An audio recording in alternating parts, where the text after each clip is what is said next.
বাংলায় একটা কথা আছে জানেন, রতনে রতন চেনে আর শুয়োরে চেনে কচু। কেন বলছি জানেন? বিখ্যাত বিকাশ রঞ্জন ভট্টাচার্যের একটা সাম্প্রতিক ভিডিও আপনাদের দেখিয়ে নিই, তারপরে আসবো। খুব ভালো কথা, তাকে স্বাগত। কিন্তু তিনি বিজেপি এবং আরএসএস এর হয়ে কাজ করছিলেন এক বছর। যদি আপনি তার বিভিন্ন বক্তব্য দেখেন, তিনি প্রকৃতপক্ষে উগ্র হিন্দুত্ববাদের পক্ষে প্রচার করেছেন। নামটা তাসলিমা নাসরিন হলেই যে তিনি একেবারে মুক্ত স্বাধীন তা তো নন। যেদিনকে তিনি এই বিজেপির হিন্দুত্ববাদের বিরুদ্ধে কথা বলবেন, সেদিনই উনি টেরটা পাবেন যে ওর কতটা শান্তিতে এখানে থাকবে। গরুকর বিকাশ তসলিমা নাসরিন সম্বন্ধে তার ভিডিওতে কি বলেছে না, উনি মানে তসলিমা নাসরিন উগ্র হিন্দুত্বের প্রচার করছেন, তাই তিনি পশ্চিমবঙ্গে বিজেপি সরকার তাকে এখানে এনে একটা সেমিনারে বক্তব্য বলাবে। উনি যদি অন্য কথা বলতেন তাহলে ওনাকে বিজেপি কী করতো তার ঠিক নেই। আর নামে কেউ তসলিমা নাসরিন মানে মুসলমান হলেই যে মুক্তমনা হবে তার তো কোনো কথা নেই। অর্থাৎ মুসলমান হলেই যে সে মুসলমানের জন্য কথা বলবে, কিন্তু উনি ওর কায়দা করে তখন বলবেন মানে মুসলমান মানে হচ্ছে মুক্তমনা, তাই উনি তো আর মুক্তমনা হবেন এমন কোনো কথা নেই। এই হচ্ছে বিকাশ রঞ্জনের উক্তি।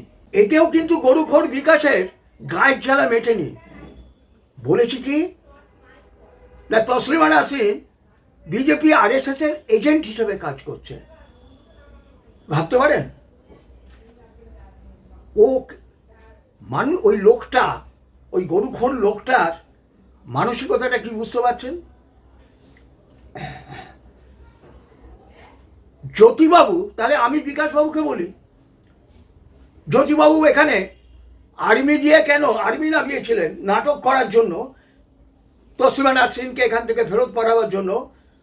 ওনার ভাষায় সেই কংগ্রেসের কোনো এক নেতা নাকি আন্দোলন করেছিল, যে কংগ্রেসকে উনি মলমূত্রের সঙ্গে তৈরি করেছে তুলনা করতেন।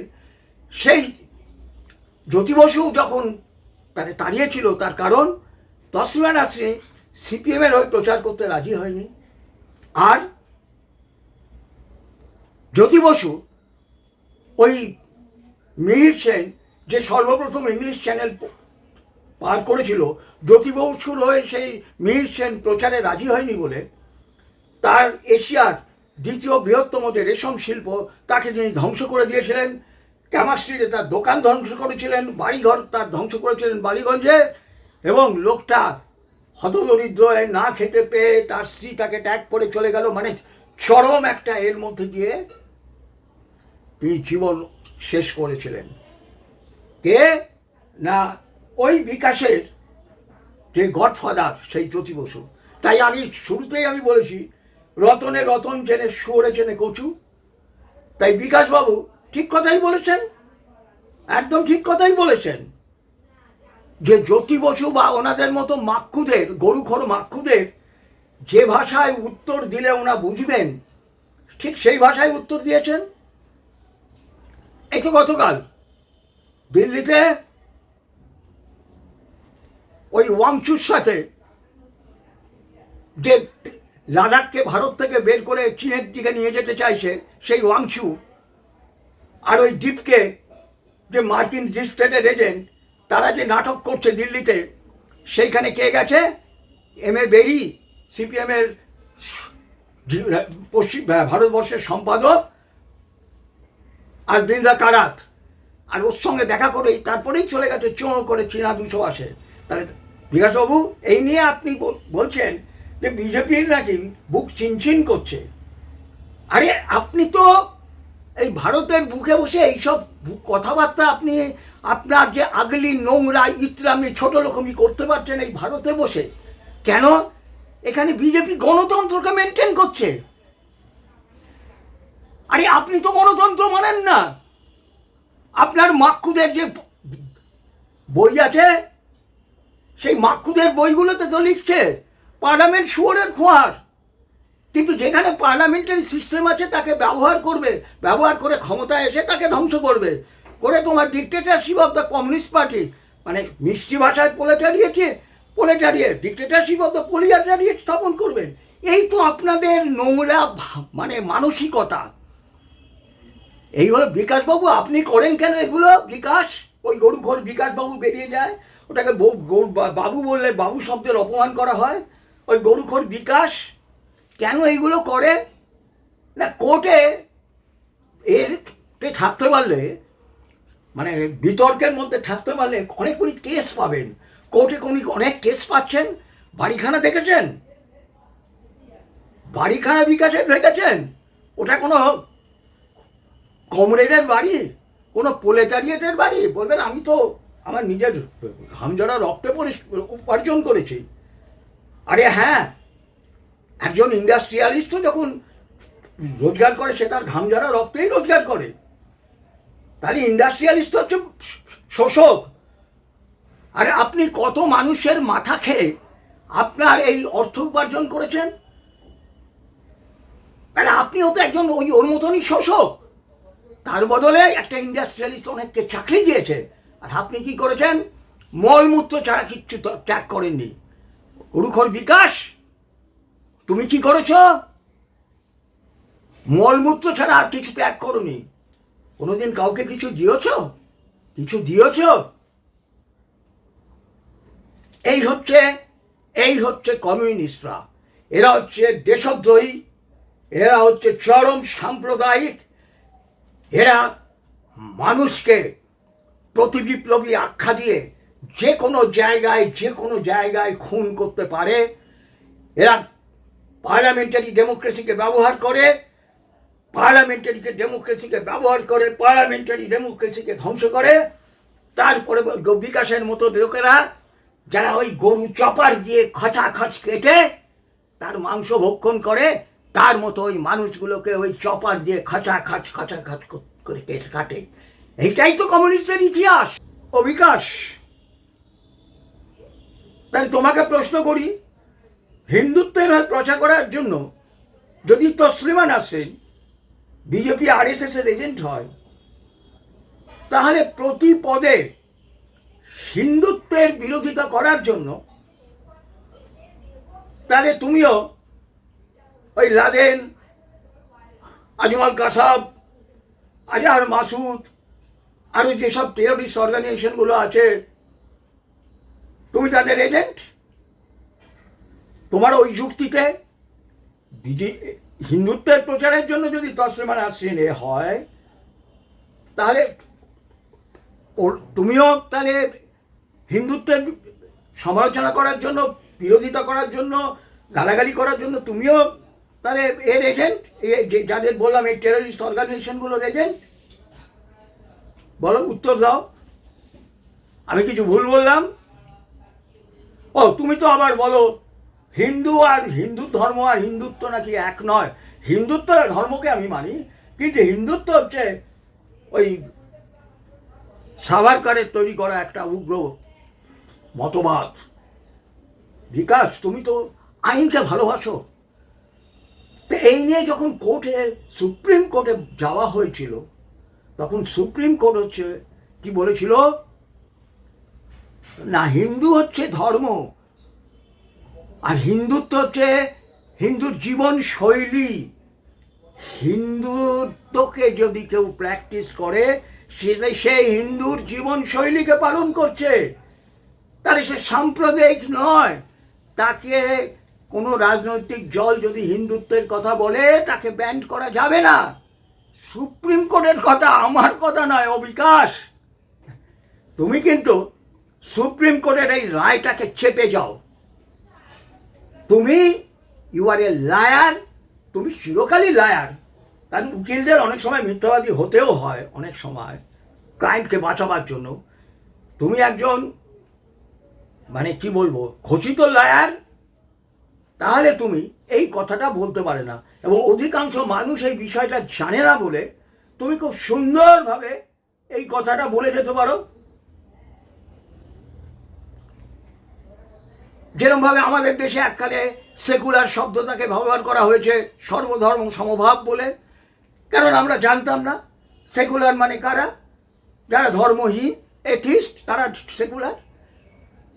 এই শয়তানিগুলো বিকাশ স্ট্রেট ব্যাটে খেলো, স্ট্রেট ব্যাটে খেলো। এখন তোমার কমিউনিজম দিয়ে হচ্ছে না, তোমার কমিউনিজম দিয়ে আর করতে পারছো না। Equal distribution of wealth, equal distribution of wealth, কোনো পুঁজিপতি থাকবে না, ল্যান্ড লেবার ক্যাপিটাল অর্গানাইজেশন সব সরকারের আন্ডারে চলে যাবে। হ্যাঁ, সবাই তখন তার মানে এর মতো ক্ষমতা অনুযায়ী পরিশ্রম করবে, প্রয়োজন অনুযায়ী পাবে। এইসব যে তত্ত্ব কথা, বড় বড় কথা, ওইসব আর বলতে পারছো না। তাই এখন কি পড়েছ? তসলিমা নাসরিনকে নিয়ে পড়েছ।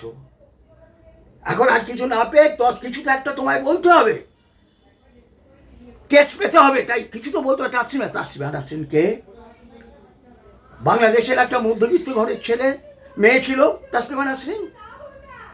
সে মেয়ে হয়েও অনেক সামাজিক প্রতিকূলতার মধ্যেও, তখনকার দিনে বাংলাদেশে অনেক সামাজিক প্রতিকূলতার মধ্যেও, যখন তাদের ওই 15-16 বছর বয়সে বাড়ির মেয়েদের বিয়ে হয়ে যায়, তার বাবা মা তাকে ডাক্তারিতে দিয়েছিল। নিশ্চয়ই তারা কোনো স্বপ্ন দেখেছিল আমার মেয়ে ডাক্তার হবে। এই বাংলাদেশের যে শত শত গরিব মানুষ, তাদের ওই সেবা করবে। তসলিমা নাসরিনের একটা সাহিত্যিক প্রতিভা ছিল। এটা তো প্রকৃতিগতভাবে সে একদিকে যেরকম ডাক্তারি পড়তো, আরেকদিকে তার সাহিত্যিক প্রতিভা ছিল, তাই ডাক্তার হয়েছিল। আর পরবর্তীকালে সে তার সাহিত্যিক প্রতিভাকে কাজে লাগিয়েছিল। তার আরও বহুমুখী প্রতিভা ছিল। সে লজ্জার মতো একটা উপন্যাস লিখেছিলেন, ওইখান থেকেই তো রাগটা শুরু। লজ্জার মতো, তিনি যদি ওই শুধু প্রেমের গল্প লিখতেন, তাহলে ওই তিনি বহুবার আনন্দ পুরস্কার পেতেন। আরও কিসে যখন পশ্চিমবঙ্গ সরকার জ্যোতি বসুরা দিত পুরস্কার, সেই সব পুরস্কার পেত। উনি 71 সালে ওই যখন পাকিস্তানি সৈন্যদের ওই অত্যাচার, সেই ভয়ঙ্কর অত্যাচার, হিন্দু নারীদের ওপরে যে ভয়ঙ্কর অত্যাচার, তাই দেখে তিনি লজ্জা লিখেছিলেন। এই লজ্জাকে তাৎক্ষণিক ভারতবর্ষের বুকে, এই পশ্চিমবাংলার বুকে ব্যান করে দেওয়া হয়েছিল। কি ছিল লজ্জায়? হিন্দু নারীদের ধর্ষণের কাহিনী, নির্মম ধর্ষণের কাহিনী ছিল এই লজ্জা বইটাতে। আপনারা যারা পড়বেন দেখবেন, সেখানে ইসলামের নাম করে কিভাবে হিন্দু নারীদের ধর্ষণ করা হয়েছে তারই একটা জলজ্যান্ত রক্তাক্ত ইতিহাস ছিল। অত্যন্ত লজ্জার, যে বাস্তব ইতিহাসকে জ্যোতি বসুদের উচিত ছিল, বা তখনকার সরকারের উচিত ছিল, তাকে মানুষের সামনে প্রচার করার, মানুষকে বলা, সত্যি কথাটা বলা। ওই পাকিস্তানি বাহিনীর যে নির্মম অত্যাচার, এবং কার নামে? ইসলামের নামে। তারা কমিউনিস্ট, মুক্তমনা, তারা কোনো ধর্ম বিশ্বাস করে না। সেই কমিউনিস্টদের উচিত ছিল তাকে প্রচার করার। না করে কি করেছিল? তাকে ব্যান্ড করে দেওয়া হয়েছিল এই ভারতের বুকে, এই বাংলার বুকে। দিল্লির কংগ্রেস সরকার আর এখানকার মাকুদের সরকার, ওই গরুখোর বিকাশের গডফাদার, তার জন্য কিন্তু প্রচার থামেনি। লজ্জা কিন্তু তার জন্য আটকে যায়নি। বই, লজ্জা বই এই বাংলার বুকে হাজারে হাজারে ছাপা হয়েছিল, এবং সেই ছাপা হয়ে সেই বিক্রি করা হয়েছিল 50 টাকা করে। এখন আমার মনে আছে 50 টাকা করে সেই বই বিক্রি করা হতো লসে। এই হচ্ছে তসলিমা নাসরিন। তসলিমা নাসরিন ইচ্ছে করলে তিনি অনেক সুখে শান্তিতে স্বচ্ছন্দে জীবন কাটাতে পারতেন, কিন্তু করেননি। উনি এই জিহাদিদের, এই সাম্রাজ্যবাদীদের আর এই মাক্কুগুলোর সারা বড় বড় কথার আড়ালে ঘোমটার নিচে দিনের পর দিন খ্যামটা নেচে যাচ্ছে এই বিকাশ ভট্টাচার্যের মতো মানুষগুলো। তাদের পোল খুলে দিয়ে গেছেন তসলিমা নাসরিন, তাদের পোল খুলে দিয়ে গেছে। তাই মাক্কুরাও যা, মমতাও তাই। তাই মমতাও, মাক্কুরা যেরকম তাকে ঢুকতে দেয়নি, আর্মি নামিয়েছিল কংগ্রেসি নেতার আন্দোলনে হঠাৎ, ঠিক সেই রকম মমতা ব্যানার্জিও তাকে বাংলার বুক ঢুকতে দেয়নি। তাই আজকে পাপ স্খলনের সময় এসছে বন্ধু, পাপ স্খলনের সময় এসছে। ওই বিকাশের মতো একটা লোক কি বললো না বললো কাছে কিচ্ছু যায় আসে না।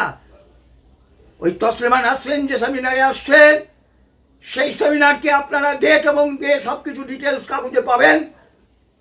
সেই সেমিনারকে হাজারে হাজারে মানুষ দিয়ে ভরিয়ে দিন, দেখিয়ে দিন যে বিকাশবাবু আপনি বড় ল উকিল হতে পারেন, কিন্তু আপনি হচ্ছেন একটা ঘৃণ্য, নগ্ন, তুচ্ছ লোক।